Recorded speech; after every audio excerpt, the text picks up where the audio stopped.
Yeah, so I had heard of fight or flight, right? And I had seen it at other people. I knew what that looked like. So I wasn't terribly aware of it until I had been there for a while. And I realized, oh, I can't even, the words regulation and parasympathetic were not in my vocabulary at that time. I didn't know much about that, but I just knew I had to bring my energy to a place where I could calm down. I could see more clearly. I could think clearly and have more meaningful relationships. So if you could go back and speak to the Amy who was lying awake at night, heart pounding with fear, imagining the worst, what would you tell her now about what was about to unfold? Here you are years later. I think that's a great technique, is to kind of, write from your older self to your younger self and vice versa. No, it's again, therapeutic again. It is. It is a therapeutic device that works beautifully. I would, to go back to one of your previous questions, I would say, you could have been open to something sooner, asking for help sooner. That's always great advice. And I'm sure that's something that you think about in your work too, where you see people wait and suffer for months or years before they reach out to you for some therapy, some talking it out. And Have you ever faced a moment that changed everything? A loss, a new path, or an awakening that forced you to rewrite your life? Pivot Point is a podcast that explores those stories. I'm Nick Michael. We'll dive into how pain can spark growth and how crisis leads to clarity. Subscribe to Pivot Point today. Welcome to Pivot Point Strategy for Change. I'm your host, Nick Michael. This podcast explores the moments when pressure, uncertainty, and inner conflict intersect, and when a single insight or decision creates a meaningful shift in how someone relates to themselves, their emotions, and their life. Some pivot points arrive loudly through a sudden career disruption, a relationship ending, or a life circumstance that forces immediate change. But other pivot points are far quieter. They emerge internally, often after years of trying to manage, cope, or push through. These are the moments when someone realizes that despite insight, experience, and best efforts, something still feels stuck. And in that realization, a deeper question begins to form. What if the real shift doesn't come from fixing the situation, but from changing how I relate to it? Today's conversation will resonate with anyone who has ever felt a pull toward something meaningful, especially when that pull is accompanied by hesitation, self-doubt, or the fear of stepping fully into their voice. My guest today is Amy Collette.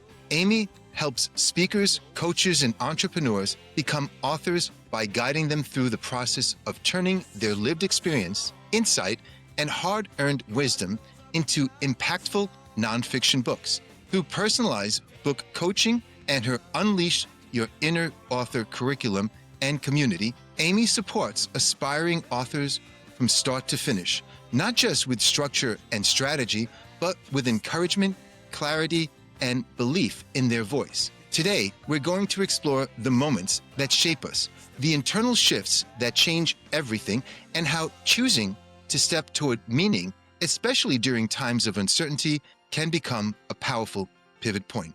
Amy, thank you so much for joining us. I'm really looking forward to this, as you know. Is there a defining pivot point in your life that you'd like to begin with today? yeah, I think there's so many stories in our lives, Nick, and I love these questions about pivot points. So yeah, I just have to pluck one out from my experience, but Sure. I'll go with one that really made a profound difference in my life in a lot of different ways. So had been working in a different business. It was my business, and it had been going great for about 10 years. And then it wasn't. All of a sudden, I lost two of my biggest clients within a couple of weeks. No fault of my own. They just went their different directions. One went out of business, one sold the business, and they just didn't need my services anymore. So I was crushed, and it was really hard to get myself out of it. I had fallen into what I call a state of perpetual fight or flight. I was anxious all the time, the kind of anxious where your heart beats out of your chest kind of thing all the time. It's hard to sleep. It's hard to just focus on anything else but what was going wrong, you know? So I finally realized that it was me that needed to change. It really wasn't even the circumstance of, getting more business or feeling differently was up to me. So I had read a book many, many years before, like when I was a teenager, and it was a young adult book I can't find now. But anyway, it had a story in there. It was about this kid who really admired his grandparents for this practice that they had of giving thanks for their blessings a couple of times a day. And so he started doing that. And so I thought, well, that's a really good idea. Maybe I could do that. And at that time I thought, well, I don't even have anything to be grateful for, but I'll give it a try. I'll force myself. So I did. I did it in the morning when I woke up and then in the evening before I went to bed. And in a couple of days, I was sleeping better. I was having moments where I was calmer and my heart wasn't pounding out of my chest. And so that was huge right there. But it had such a profound effect that I kept doing it, kept doing it. And then I started looking for things to be grateful for, and I was surprised by how much I had to be grateful for. And I realized I was missing out on this whole big, juicy pie of my life. But at that time, I was just focusing on one little slice that wasn't going perfect. It speaks to what you focus on, really. That made a major Exactly. difference for you. That's exactly it. So this gratitude practice really became what I consider my spiritual practice now. And within about a week, my energy had turned around so much that I was attracting new clients. It was attracting, magnetizing energies that I had not been able to before because I was in such a bad state. And so it taught me so much, not just about energy, but about how that energy attracts or repels people from you. So that's a lesson that just keeps on teaching me. With every day I continue to practice gratitude, I learn something new. That's wonderful to hear. I'm curious, what were the thoughts running through your mind during those sleepless nights when fear was constant? Like, what were you most afraid would happen? I'm curious about Yeah, the that's a great nature. question. It was fear. It was fear of the future. And that's one thing I realized when I started practicing gratitude is I had been constantly focused on the future. I'm taking a bad situation that had happened and extrapolating it out, months or years into thinking, oh my gosh, I'm going to lose my house. I'm going to lose all my friends. I'm going to be a bag lady on the street. I had all these very dramatic fears that were running the show, really. And that's how I was also relating to people. So anxiety can so much affect your relationships. And that's what I was, I said I was being a bad date in business because I was coming across like a needy date, like, please like me. I really, really want to work with you. Come on, let's have a second date. And, it wasn't working very well because my energy just was not in a place where I could actually build a relationship and put someone else's needs before mine. I like the way you refer to it as your energy. You describe waking up with your heart pounding and your mind racing, picturing losing your house. How aware were you at the time that your nervous system was in a constant state of fight or flight? What was it that gave you that? Yeah, so I had heard of fight or flight, right? And I had seen it at other people. I knew what that looked like. So I wasn't terribly aware of it until I had been there for a while. And I realized, oh, I can't even, the words regulation and parasympathetic were not in my vocabulary at that time. I didn't know much about that, but I just knew I had to bring my energy to a place where I could calm down. I could see more clearly. I could think clearly and have more meaningful relationships instead of just being focused on my own worries. So, what felt most frightening then in those moments? Was it the financial reality itself, or what it symbolized about your safety or worth or your future? Yeah, I think there were a lot of things. I think financial was probably my biggest thing at that time because I was extrapolating out to like, oh, this is going to go on forever and I'm never going to find a way out of it. Right. And so that's where I was stuck. but I was also beating myself up for not having a pipeline, a marketing pipeline. I had gotten pretty complacent because I had long-term clients, and so I wasn't out there networking and making new business partners and that kind of thing. I just wasn't doing it. And so that was an opportunity to beat myself up for not doing that. But Yeah, long term, it was a great lesson. you were going through the shoulds. You were saying, I should have done this and should have done that. Absolutely. All the interjects that we talk about. Was there a Yeah. specific breaking moment, a night, or conversation, realization that made you say something has to change now? Was there anything? Yeah, I kind of realized I had been thinking that all my problems were caused by something else or somebody else, you know? And so I was looking for something outside of me to change that for a long time. And I can't remember exactly what it was, that aha moment that said, girl, it's you, But, with every personal development program or book that you read, that's the lesson, right? That everything, when you're pointing your finger at somebody, the rest of your fingers are pointing back at you. Right, you're not And it's making. really Yeah, all yeah, within. yeah. No, you're not taking responsibility. So, what made gratitude the choice you reached for when you felt you barely had the capacity to do anything at all? How did you choose? Why practice the gratitude in that moment? Yeah. It was so one day I was finally able to kind of calm down enough to go into meditation. And I just asked for help, what do I need to know today?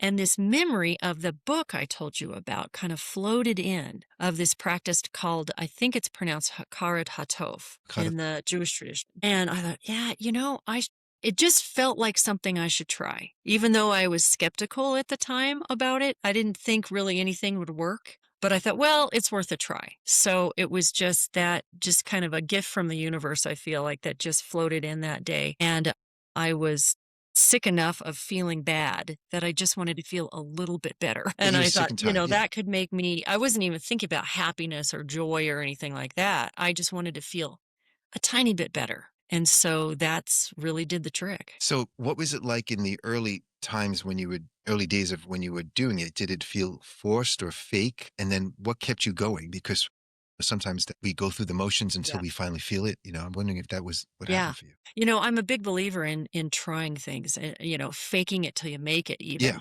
even. And that's what it started out as. I thought, well, I'll try. And so what I did, Nick, that was a little bit different. I didn't write a list. I didn't do that kind of thing that really would involve my mind because I'm a writer. And once I start writing, I go into, I should prioritize these, or is everything spelled right? And, is this long enough list? I get all in my head about it. So I Critical didn't want mode. to do Yeah. that. I wanted to feel it. I wanted to feel something. So what I did was I put my hands on my heart like this, crossing my hands over my chest. And that alone, I know now, is a great way to help regulate your nervous system, right? If you do that, you'll just feel your shoulders come down, right? And you just feel a little more calm. And I've seen it over and over again when I teach this. A group of people will just automatically take a deeper breath and calm down. And that's what happened to me. And so I wanted to feel gratitude first. Remember what gratitude felt like.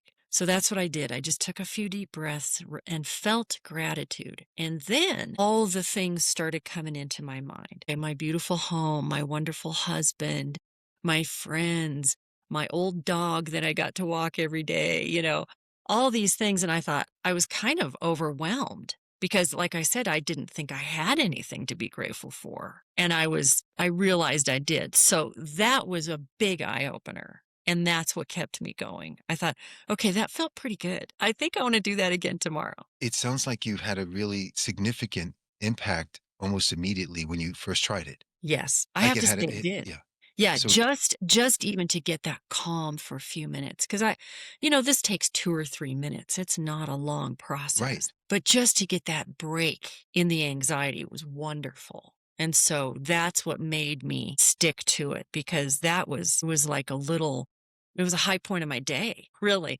And then over time, it just got better and better. I know it's a structured, repeated practice, not just a mood. Do you think the structure itself was part of what made it work, especially when motivation for you was kind of low? You were still experimenting, exploring. Do you think the Absolutely. structure? Yeah, I was wondering. Yeah, absolutely. Because I am a habit person. Yeah, I We know, all and I creatures of had read habit. somewhere that if you wanna replace a bad habit, or if you wanna get rid of a bad habit, Yes. replace it with a Yes. good one. A good habit. Yes. It's hard just to stop something, right? It's so much easier to do something else instead of that thing you were doing before. So instead of just continuing to spend on my worries, and I would do this even if I woke up at 3 a.m., worried about all the things, I could put my hands on my heart, breathe, and do my gratitude feeling and go back to sleep. So it became a real survival and, to where I could go into thriving instead of just surviving. But it became a very dear and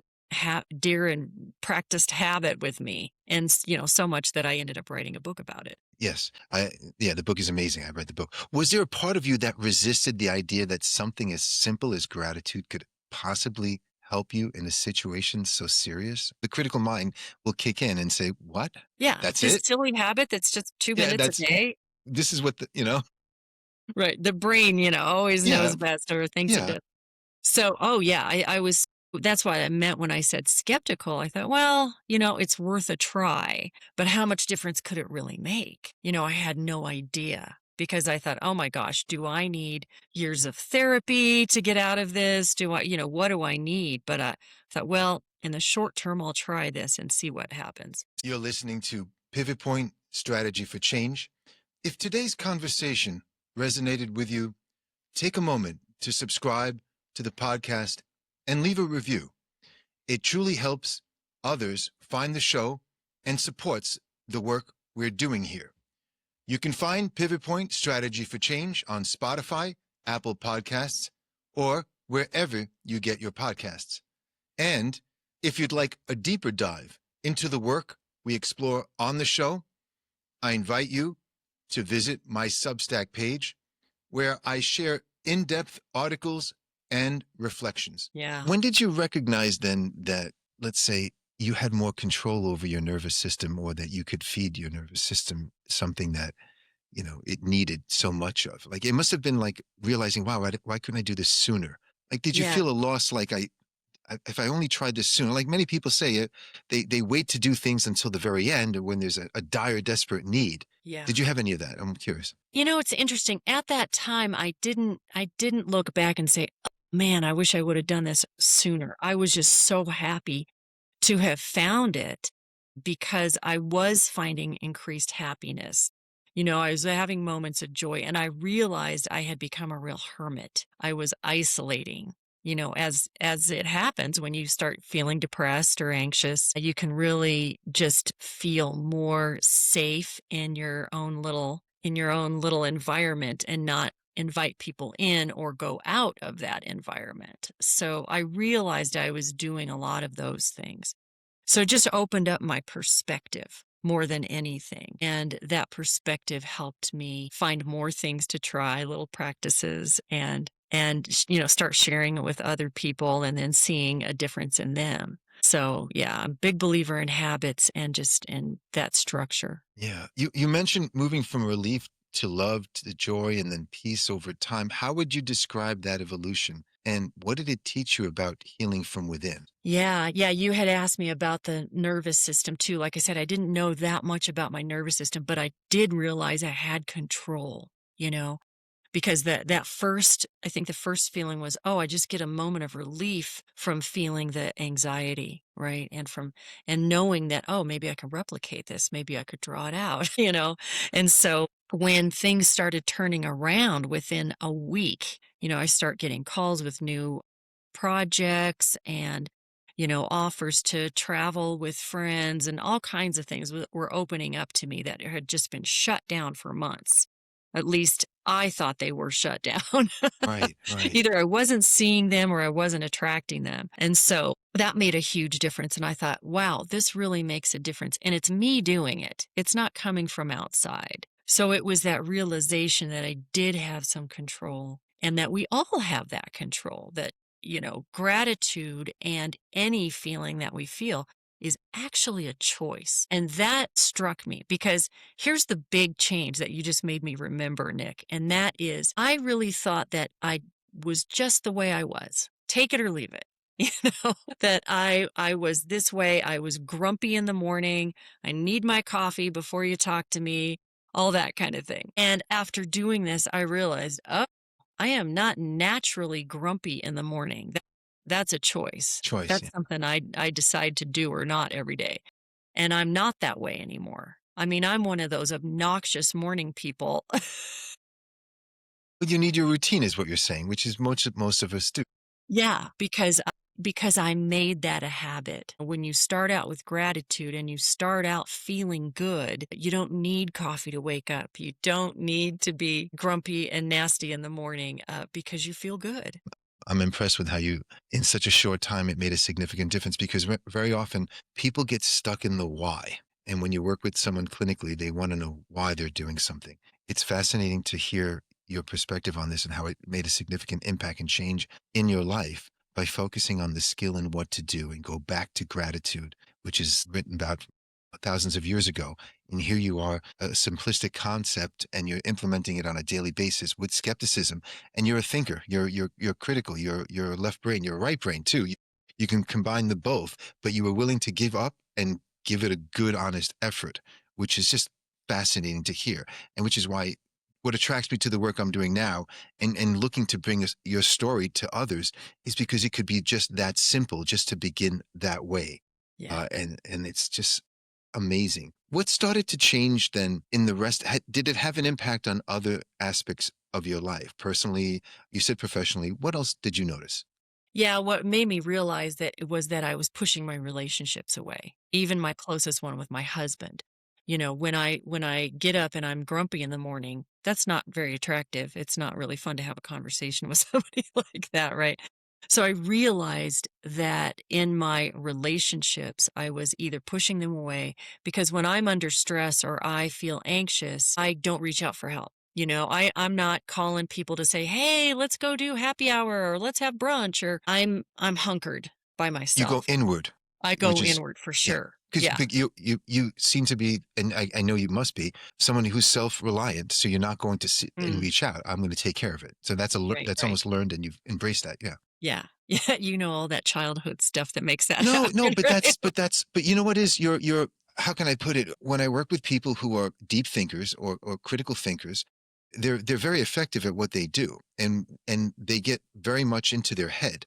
But you have a nice balance, which is a wonderful thing to see. And I can imagine how that when you're working with someone to write their story, how you can connect on the multi levels that are necessary in getting them to reach to that point of reaching out. And I saw some of the work you had done with a couple of authors you had online. And that is very difficult for people who are self-reliant to say, I need help or help me do this because Absolutely. it's not my best. I need to make it my best. And then there's a trust factor. So I can certainly see the work that you do is amazing, really, because you're developing the level of rapport and connection with everyone. And your story speaks for itself, and you come from the same place. So you're walking it and you're talking it and you've lived it. And that increases the level of trust and connection with themselves and then with you. And then they trust your process as they go through the program from what I'm reading. Right, right. That's very insightful, Nick. I mean, so you Well, see that in your own work, where people have to trust you and open up, yeah, and it's hard to yeah. ask for help when you're Yes, when but you you respect that. absolutely, because yeah, it's hard for me too. Yes, And yeah, yeah. So that's one thing that I really appreciate about people when they do ask for help because we're all raised to be self-reliant. yes, But we're also all not experts at everything. And yeah, sometimes we just talking it out with someone who you can trust and you can rely on, like a therapist or a coach, then that can really help you get those perceptions of yourself, those aha moments, realizations that can help you heal, can help you write about something that was traumatic and what the lessons that you learned from that, right? And bring that to the world because that's a scary thing too, is that visibility of people really knowing who you are. you're listening to Pivot Point Strategy for Change. If today's conversation resonated with you, take a moment to subscribe to the podcast and leave a review. It truly helps others find the show and supports the work we're doing here. I can see how much of a leader you are, a great leader, because you're leading through their process, and you're patient with it, and you're very respectful of the resistance. There's a lot of resistance that comes up, Yeah. and you're laughing because you know you've seen that, and I've seen that Yeah. in some of Well, and I've the short. experienced it You've myself. experienced it, right? Certainly lends to the opportunity to give you leverage to really bring them to the point to say, trust me, I've been through this. Trust the process, trust yourself, trust me, and let's get this done, because that's very therapeutic. I'm impressed with how you're you're not a clinician, but you're using you're therapeutic in your approach in a very subtle, very respectful, sophisticated manner. It's just very. Yeah. Well, thank you. That's a big compliment coming from you. Yeah, no, I appreciate this that. is great, because I think the work you're doing is amazing with getting people to the point where they can just tell their story, and not just one story. They're going on and on, so Yeah. they can take it further and further. And the coaching you do is just, it's just remarkable. It certainly shows the love and the passion that you have for the work that you're doing, because Yeah. that's what makes it work. I mean, I imagine everyone who works with you is really fortunate to work with you. That's my point. Thank you. Thank you. Well, I'm fortunate to work with them too, because I learn from every single person I work with. I mean, I'm sure you get insights from your clients too. Yeah. They see things and process things because we all have an absolutely unique perspective. We're filtering everything through our experiences and through our inner knowing, and we come out with something different. So it's just such a joy for me to work with different people who are writing about their own experiences and finding their own unique way of seeing the world, because it absolutely helps other people have their own aha moments and see themselves in a unique way too. Yeah, the work you're doing to empower others to tap into themselves and to then put what's in them out there. It's just because if you think about, you read a book, you can't recall what the name of it was, but you knew and remembered what it meant and the value of that. And that's just the whole thing. Can you imagine others who are going to be reading the books of the people that you coached in the work that they're doing and the impact that would have? I mean, because this is where it all begins. It's wonderful to hear your story about how you Yeah. get people Yeah. to get to that point. I'm curious, when work opportunities suddenly reappeared within a few days, how did you understand that timing? Was it coincidence, cause and effect, or something more symbolic? How did you understand it at the time? Because it's at the Yeah, time. I really knew it was my energy. I knew there was a cause and effect. It wasn't just, oh, what a coincidence, because I had changed my energy enough where I was just putting a different vibration out there. I talk about one of my missions is to help raise the positive vibration of the planet, right? And I'm not kidding when I talk about that, because, if you've ever been down even just for a few days, that when you come out of that and you feel better, you are vibrating at a different frequency, a higher frequency, right? And people are attracted to you, and I don't mean romantically, I just mean Yes, of energetically. course. People Yes. want to be around you. They want to There's have an a attraction. Yeah. conversation with you. They want to just connect, right? And so that's what was happening for sure, because I was then open to it too. So now that I had changed my vibration, I was open to new opportunities and to things coming in. Closed down and in that tight space of anxiety, where your world just gets like a tunnel and you can't see out of it. But you also can't get those opportunities coming in if you're living in a tunnel. So that's how I saw it, very much as an energetic change in my own vibration that was attracting those opportunities. It was too obvious to It's be amazing. coincidence. Now, your husband, friends, and your family noticed a change in you before circumstances actually changed. What do you think they were responding to? How did they feel and sense you differently? Yeah. I had to think about that for a second, Yeah, but I'm. I think it is just that openness, right? Where when I was in anxiety, I felt tight. My chest felt tight. My body felt tight. I think my energy, I had brought my energy in very close so I would feel safe. Safety is such a trigger for so many of us, that feeling of safety, and I didn't feel safe. So I had brought my energy in really close and tight, which meant I was also closing everyone else out. So I think when I started feeling more open and more that relief, that happiness started coming up, I was starting to feel more myself because I'm not a isolated, depressed person by nature. I am very open and friendly. And so when that started happening again, I think people just felt it and they were wanting to be around me more. And also, even when someone's sick, you kind of give them their space and you say, oh, I'll leave them alone for a few days so they feel better, kind of thing. It felt like that to me, like they were giving me my space because I didn't want any company. And so when I felt differently, I think they could sense it very palpably. Well said.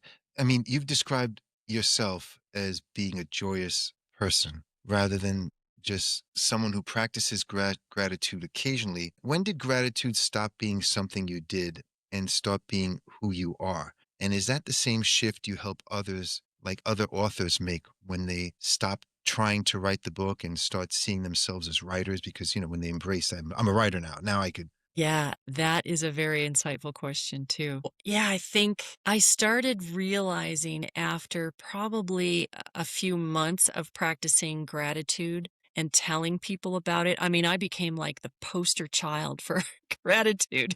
Gratitude was the answer for everything.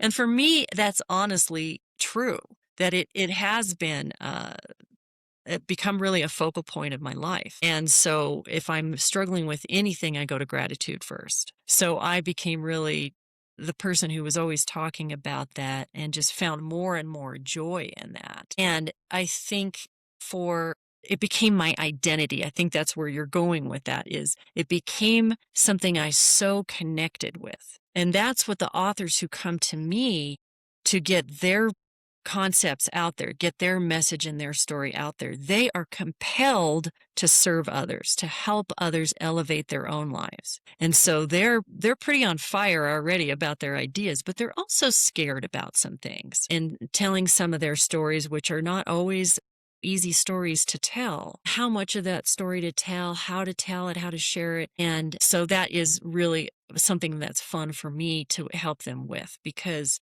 they don't have to tell all the story. They don't have to tell every detail or go into all the trauma, right? They can pick and choose and do it in a way that's healthy for them. See, the way you're coming across, the way you're describing that, it's just so comforting. It's so connecting and empathic, and you're giving them permission because I'm imagining they're overwhelmed with thoughts and emotions about sharing a part or a piece of themselves that they're very tightly wound up about, but they want to share. And you get what we call this push pull with this approach avoidance. You want to, but you don't. Not too much. Just stop. Stop. You're getting too close. Stop. And you go back and forth. And they're probably giving you that. And then, and I read and I heard you in one, I know you prefer people to, most of the time, it seems like you get people who've written something and are coming to you to get it done, to get it finished, right? I know you mentioned that when someone begins with your program, and they start from it and they start doing it from reading and being involved in it, it improves the work and it gets it streamlined compared to you have a way of describing it instead of having them rewrite everything. Or it sounds like there's a whole process that if they follow your path, they'll get there. Yeah, I really, You know some what I'm people have written a lot of stuff. I really prefer for people to start with me before right. they've Am I written am I that. putting it right? You have to explain it so I could. Yeah, yeah, no, you're right on that I have this whole process because I found out through doing this for a while that when people write in isolation and they don't have any help thinking things through and really asking the tough questions that they don't think to ask themselves, right? That they write too much and they do have this push pull in it. They've been writing for years, right? And they haven't gotten anywhere. So I start with them with thinking about becoming an author. That's why I call my program Unleash Your Inner Author. It's not just writer, it's author. Like you're going to put this story out there for other folks. So it's changing that identity, right? It's getting that idea planted in their Embracing, head early yes, so that they embracing talk being an about author. that. But yeah, also to say, hey, you don't have to tell everything is not an autobiography from the moment you were born till now, right? It's curated. And so that's what I help them do is curate exactly the message that they want to share that's going to help their audience, their readers, get to where they need to be. See, that's exactly why I think everyone working with you is so fortunate. And I mean that sincerely because Thank you so much. I know the type of person you're referring to, the overthinker, the attention to detail, the ruminating thoughts, almost the obsessive type of personality that needs to start from the beginning and get to the end and feels that important need not to leave anything out. And when they start working in isolation, they get stuck along the way because nothing is going to come out perfect. And if they're the type that needs perfection or has a high standard, let's just say high standard, they usually trip over their own feet. And then it becomes a long Odyssey journey. I think of the Odyssey and I think of the Iliad Right. and the long journey Yeah. that was taken to get back home, to get to when everything was done. And then realizing I didn't need to do it that much. Where were you when I needed you? I didn't see you, or I found you, but I ignored you, meaning your program. And then I didn't take the step and I should have done it sooner. And that whole loop begins again. And then you're telling them, respectfully telling them, everything you've written is great. And then you're saying, you don't have to, you have to rewrite it. And then they're getting obsessed over now having to redo that. And then there's a release and a relief finally from them when they can surrender. You're right. I will do it that way. And then it just flows. I can just see it. And I saw it with that person you had done that online with, which was amazing. I Yeah. thought that was amazing. Her process over the 6-month period was unbelievable. So I'm going to go back to that. That's what a true coach does. Again, you're using therapeutic methods probably naturally because you've experienced it and done it. But your goal is always the same. I need to get you to write and to tap into that inner author that you are. So Yeah. embrace that, and accept that you're now it's like when teachers start becoming teachers, they're in training or clinicians. They have to embrace now I'm the expert. I'm not an imposter. Mhm. I'm stepping in, embrace this is who I am. Take the critique. You see, that's the hard part for many. It's the critique, but your manner and your approach is just spot on with all of that. So if you could go back and speak to the Amy who was lying awake at night, heart pounding with fear, imagining the worst, what would you tell her now about what was about to unfold? Here you are years later. Yeah, I think that's a great technique is to kind of, write from your older self to your younger self and vice versa. No, it's again therapeutic again. It is. It is a therapeutic device that works beautifully. Yeah, I would, to go back to one of your previous questions, I would say, you could have been open to something sooner, asking for help sooner. That's always great advice. And I'm sure that's something that you think about in your work too, where you see people wait and suffer for months or years before they reach out to you for some therapy, some talking it out and just feeling a little bit better. So yeah, that's what I would say. Hey, Amy, it's going to be okay. If you could go back and speak to the Amy who was lying awake at night, heart pounding with fear, imagining the worst, what would you tell her now about what was about to unfold? Here you are years later. Yeah, I think that's a great technique is to kind of, write from your older self to your younger self and vice versa. No, it's again therapeutic again. It is. It is a therapeutic device that works beautifully. Yeah, I would, to go back to one of your previous questions, I would say, you could have been open to something sooner, asking for help sooner. That's always great advice. And I'm sure that's something that you think about in your work too, where you see people wait and suffer for months or years before they reach out to you for some therapy, some talking it out and just feeling a little bit better. So yeah, that's what I would say. Hey, Amy, it's going to be okay. But the thing is that I didn't expect at that time was that I was kind of so far down in my rut that I couldn't see out. I couldn't see what was possible. Like I said, I just wanted to feel a little incrementally better. And what happened was I found a whole new way of being, a way of getting back to myself and even improving on that. That can be an ongoing process. It's not like you ever get there.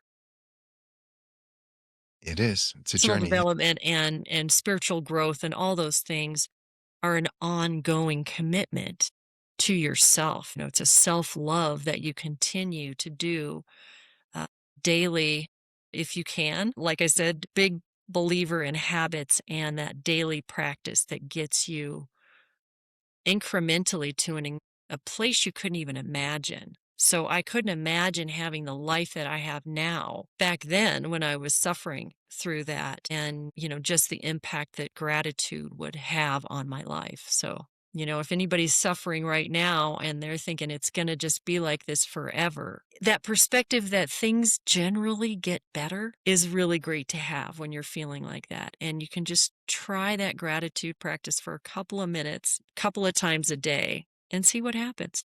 Is there anything you can tell our listeners before we close, anything that would be useful about you that you'd like them to know about your work or anything in particular?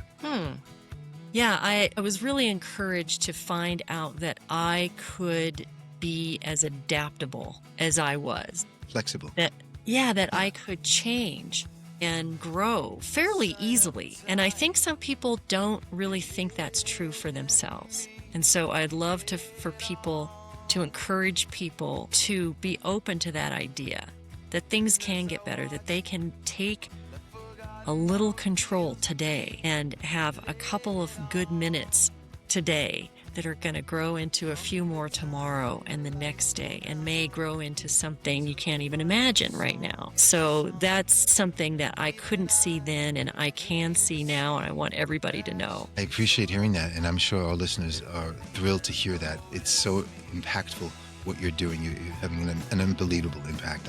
And what's amazing is I'm sure you will never know the residual impact of all of this, but it's impacting those that you're coming into direct contact with, and then it just continues from there, which is so wonderful. Amy, thank you so much for being here and for sharing your insight, your experience, and your passion so generously. This conversation really highlights something important, that writing a book isn't just about producing pages or becoming an author. It's about stepping into your voice, trusting your perspective, and allowing yourself to be seen in a way that can truly help others. If you've been listening and felt that familiar nudge, the thought that maybe there's a book inside me, I hope today's conversation helped normalize that hesitation while also reminding you that meaningful change often starts on the other side of fear. As we talked about today, that inner pull is rarely accidental.